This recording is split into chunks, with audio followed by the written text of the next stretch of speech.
Dans la cellule au cœur du noyau, le chromosome est constitué d'un long fil d'ADN. Ce fil supporte les quelques dizaines de milliers de gènes qui composent la carte d'identité de notre espèce. Mais la vie nécessite un choix parmi ces gènes, une lecture épigénétique sélective qui accompagne chacune de nos cellules, de la première le zygote jusqu'à notre mort.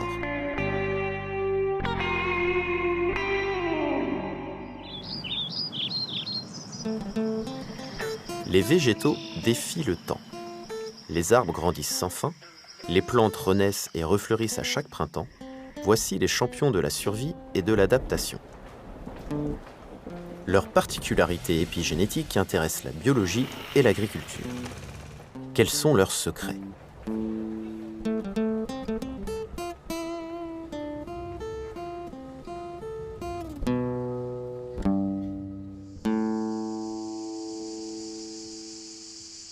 Une grande différence entre les animaux et les végétaux, c'est le mouvement et l'immobilité. Les végétaux sont immobiles et leur vie statique les oblige à s'adapter perpétuellement aux fluctuations de l'environnement et d'adapter leur morphologie notamment. La stratégie des végétaux, c'est de produire des organes, des tissus tout au long de la vie.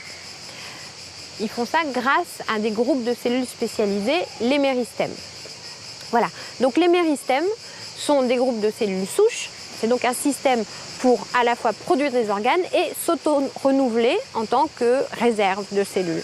Ainsi, dans les forêts tropicales, les plantes et les arbres croissent-ils sans cesse. Dans les zones tempérées, pour survivre à l'hiver, les végétaux entrent en dormance avant de refleurir au printemps. L'épigénétique orchestre cette symphonie végétale. Mais comment ?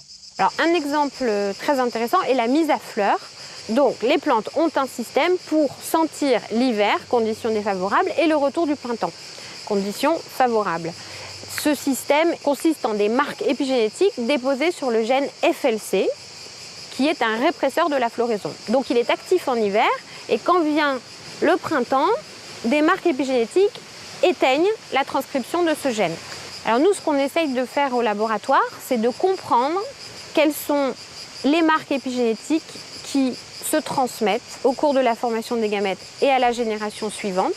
En décryptant ces mécanismes épigénétiques au sein même de la graine, on espère arriver à transmettre certaines qualités d'une plante à l'autre. Donc voici une plante d'Arabidopsis thaliana en fleurs. Donc c'est une plante de laboratoire qui s'apparente à la moutarde. Donc maintenant, je vais disséquer une fleur pour accéder à ces cellules reproductrices. Donc voilà, maintenant on a disséqué notre fleur et notamment prélevé les ovules qui contiennent les cellules reproductrices. Donc actuellement, on s'intéresse précisément à une marque épigénétique qui est la méthylation de l'ADN. Donc en suivant cette protéine fluorescente, on va être capable de suivre la dynamique de cette marque épigénétique au cours du temps. On voit qu'au niveau de cette cellule, la distribution de la fluorescence est asymétrique puisqu'elle est focalisée à certains points. Et donc ça, c'est une découverte importante puisque c'est pour la première fois qu'on est capable de suivre cette marque épigénétique au cours de la reproduction sexuée.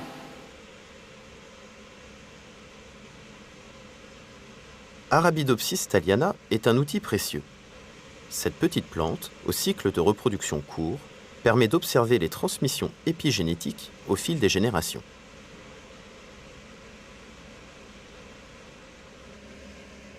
Une particularité des plantes est leur grande capacité à se reproduire de façon clonale.